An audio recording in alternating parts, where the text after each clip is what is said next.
Graça e paz, amados, maravilha do eterno, abençoados, abençoada riqueza do Todo-Poderoso Deus. Você é trunfo do Senhor, sim, joia preciosíssima, corra linda do Senhor. Mais um Café com Deus, com o pastor Maurício Loureiro. Você sabe que o Café com Deus é uma porção da palavra de Deus explicada, oração por você e sua família, ok? Muito obrigado você que nos acompanha e tem dado gostei para nós. Começou o vídeo, não esquece não, clica lá em gostei, ok? Muito nos fortalece. Você que faz comentário, pedido de oração e compartilha bastante o nosso vídeo, gente. Me ajuda aí para a gente alcançar mais e mais pessoas. Se inscreva no canal também, que é gratuito, ok? Lá em 2 Crônicas, capítulo 3, versículo de número 1, está escrito assim, ó. E começou Salomão a edificar a casa do Senhor em Jerusalém, no monte Moriá, onde o Senhor aparecera a Davi, seu pai, no lugar que Davi tinha preparado na eira de Ornã, o Jebuseu. Davi, presta bem atenção, Davi, ele havia dado uma bobeira, né? Bobeou, estava tudo bem no seu reino, até que ele levanta o censo de Israel, da nação. E o censo tinha dois problemas. Primeiro, que Deus não mandou ele fazer, e aquilo ia custar tributos altíssimos para o povo, porque aumentava os impostos, né? Para poder colher o censo, levantar o censo, principalmente o número de exército. E por outro lado também entristecia Deus, porque além de botar tributos pesados, né? Aumentar impostos, olha aí quem gosta de aumentar impostos, né? Oprimir o necessitado, Deus está vendo. E a segunda coisa, ele fazendo isso, ele teria uma confiança em saber o exército de Israel. O que Deus, né, nunca pediu ele para levantar o censo. Por quê? Porque quando você levanta o censo, você passa a confiar nos números, passa a confiar na força do seu braço. Mas a Bíblia diz que Satanás, ele instigou Davi, quer dizer, na verdade, Davi, mesmo sendo um homem segundo o coração de Deus, mesmo sendo um homem temente a Deus, deu essa bobeira de deixar ser instigado por Satanás. Cuidado, né? Eu começo a aprender lições aqui, cuidado, né? Com atitudes que você toma sem antes consultar o Senhor, sem antes orar, sem antes buscar uma direção de Deus. Olha que se ele tivesse buscado, o Senhor diria, olha, você está sendo instigado por Satanás, não está percebendo. Há momentos que às vezes a voz de Deus fica confusa, por quê? Porque a pessoa, nesse momento, ela não está com tanta intimidade com Deus. Quem se torna íntimo do Senhor, consegue discernir a sua voz, né? Quem não conhece a voz de Deus, é a criança, o novo na fé, igual o caso de Samuel, lembra? Que Eli, o próprio Eli já estava velho também, idoso e cego, também já não conseguia discernir a voz de Deus. Precisou Deus chamar 3 vezes Samuel para que ele lembrasse, é o Senhor que está chamando, e instruiu o menino. Agora, o menino já não conhecia. Então, quando você é novo demais, não se tem experiência, você não consegue discernir a voz de Deus. E quando já também, com uma certa tempo de cristão, você afrouxa as guardas, igual o caso do sacerdote Eli, já não conseguia mais, né, lembrar da voz de Deus. Então, vamos lá. Satanás instigou Davi, Davi deu bobeira, acabou, né, confundindo a voz com quem diz, né, não percebendo que não era o Senhor, e ele faz essa bobagem. Por causa disso, veio a ira de Deus que se acendeu, e o profeta Natan procura ele e diz: olha, você pecou contra Deus, por isso o Senhor manda você escolher 3 coisas: ou 3 anos de fome, né? Ou 3 meses de peste, ou 3 dias de espada, não, acho que é 3 meses de guerra, né? De espada, ou 3 dias de peste. Então, ele diz: caia eu na mão de Deus, mas não caia na mão dos homens, porque os homens não vão ter misericórdia de você, né? Se você errar, com certeza você vai ser crucificado, né? As pessoas não olham tudo de bom que você fez. Basta fazer um mal, basta perder o equilíbrio uma vez só, pronto, é o suficiente para te condenar por toda uma vida. Então a gente tem que vigiar muito. Então, por isso, Davi toma a opção de cair nas mãos de Deus. E quando ele diz isso, caiu nas mãos de Deus, aí veio a peste, o anjo da matança veio levantando a espada, cai milhares em Jerusalém, e ele então se curva diante do Senhor, pedindo, buscando as suas misericórdias. O anjo está vindo em direção a Jerusalém, até que ele chega na eira de Ornã, o Jebuseu, né? E para, porque Deus manda ele parar, com a espada ali da morte, ele para. Davi corre até aquela eira, para comprar aquela eira. A eira é um lugar onde o trigo era, né, debolido. Ali era em uma circunferência, como se fosse, né, aí o tamanho desse cômodo aqui, para você entender. No meio tinha um mastro, e ele era em circunferência. Por quê? Porque um boi com a corda amarrada no pescoço ficava rodando em volta daquele mastro, que ele era ferroado pelo dono da eira, e atrás dele tinha lâminas que iam fazer a separação do trigo junto com a palha, porque o trigo ele era colhido e empalhado, né? Então, com a palha, o que fazia a separação da palha do trigo eram as lâminas que atrás do boi estava sendo puxada. Então, presta bem atenção nisso. Ali, Deus, o anjo da morte, parou. Deus dá ordem ao anjo para parar, com a espada. Já tinha morrido milhares já ali em Jerusalém, na capital. Para e pensa. Aí, ali, Davi correu e viu que aquela era a eira justamente de Jebuseu, né? E pergunta a ele quanto que ele queria pela eira. Ele falou: não, meu rei, o senhor é rei, o senhor que manda, né?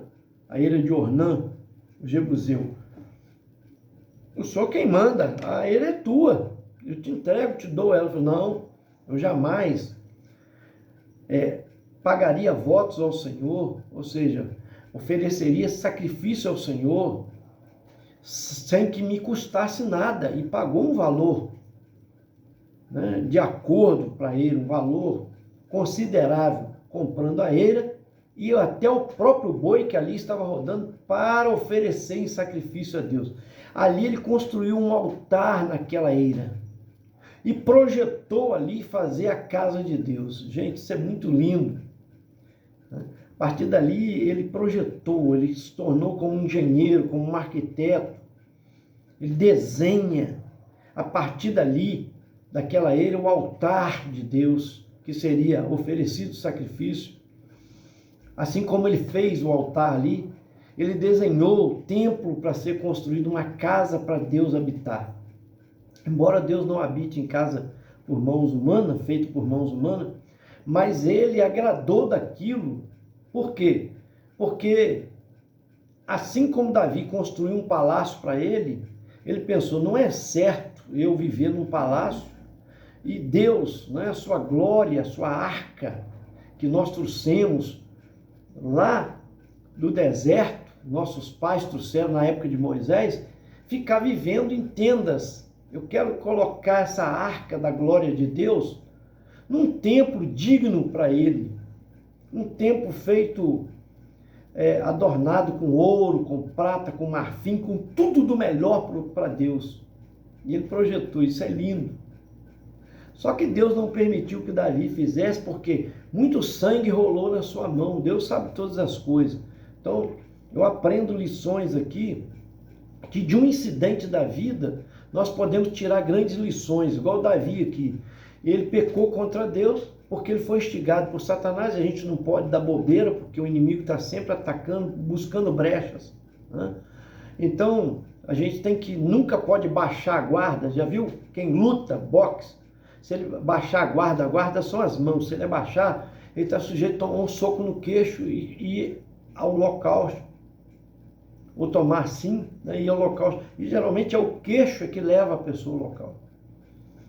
Então, por isso que a gente, né, não pode baixar a guarda, está espiritualmente falando, está sempre ativo na oração, está sempre vigilante na leitura da palavra, na meditação, no priorizar Deus, em colocar Deus em primeiro lugar, para que Satanás não venha nos dar rasteira, né? Olha só, estava tudo bem no reino por causa do pecado de Davi, desse pecado de dar ouvido a Satanás, né? E sem perceber, foi instigado a isso, tá? E cometeu um ato, né, de levantar o censo. Por causa disso, o Senhor se irou contra ele, mandando ele escolher um dos três. Ele caiu nas mãos de Deus, porque ele sabia que ele, buscando por suas misericórdias, Deus aplacaria sua ira. Entende?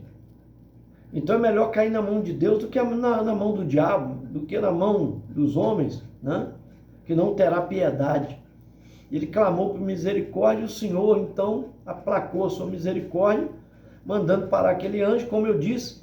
Aí eu aprendo que ele vai agora adorar a Deus, glorificar o Senhor, colocar Deus no lugar que ele merece, em honra, em glória, em destaque.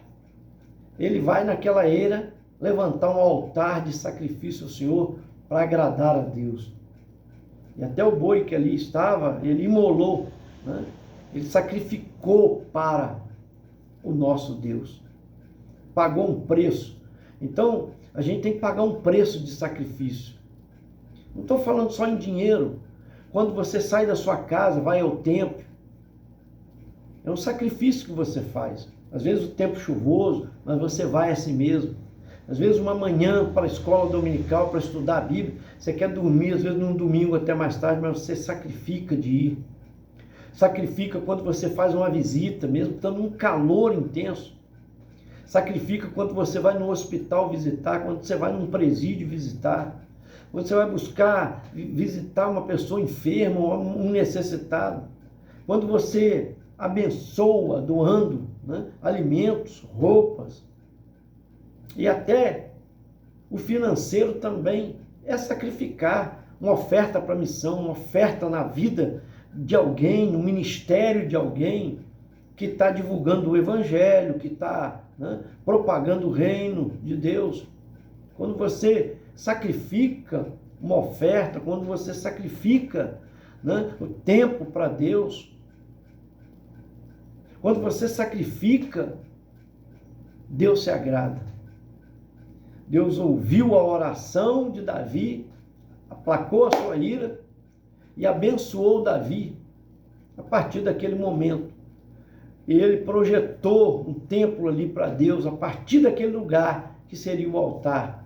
Mas Deus não permitiu que ele fizesse, como eu disse, porque ele foi em muitas guerras, guerreou muito, muito sangue rolou pela sua mão. Então Deus permitiu que Salomão construísse o templo em seu lugar. Era o seu filho Salomão que reinou logo depois de Davi.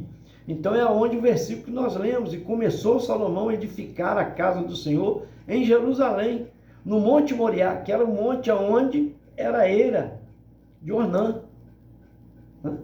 Aí, onde o Senhor aparecera a Davi, seu pai, no lugar que Davi tinha preparado na eira de Ornã, o Jebuseu, justamente feito o altar ali. em agradecimento a Deus por sua misericórdia, por perdoar o seu pecado.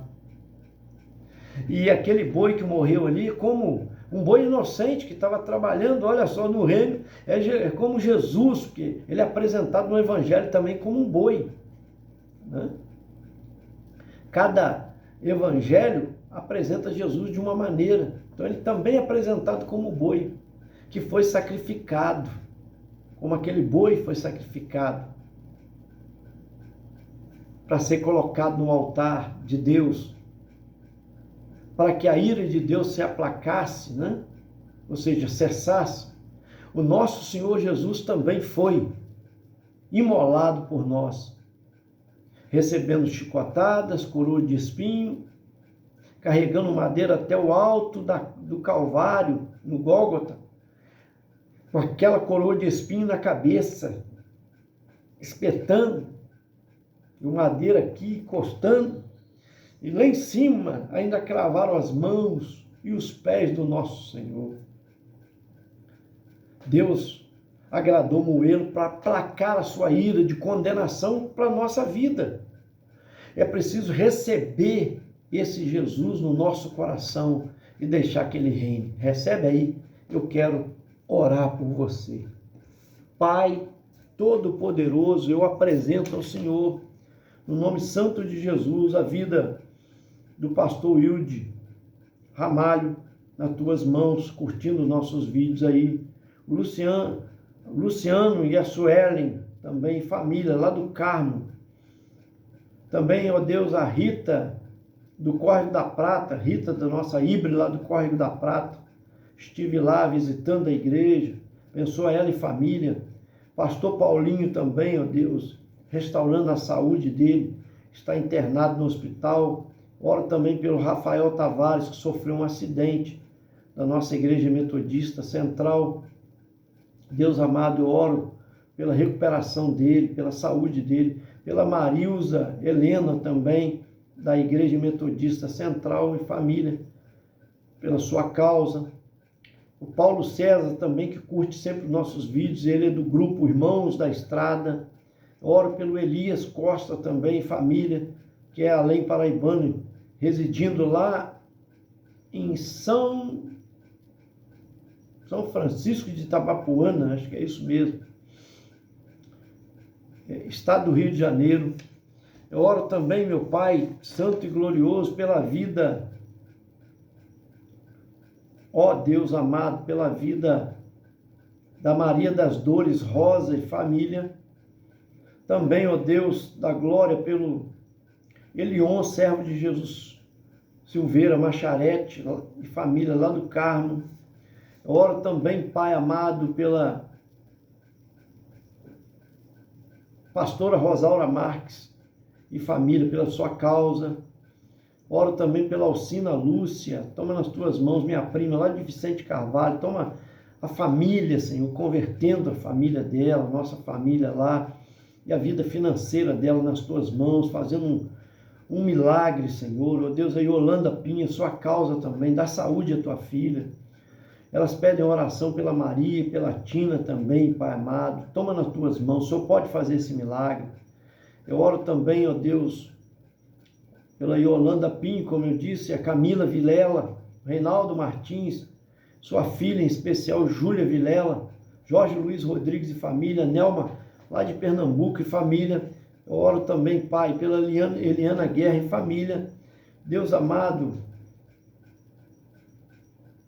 a doutora Ana Beatriz também, Elisângela Aparecida e família, em nome de Jesus. Esse foi mais um Café com Deus. Eu te aguardo até o próximo. Senta o dedo bastante. Vamos compartilhar.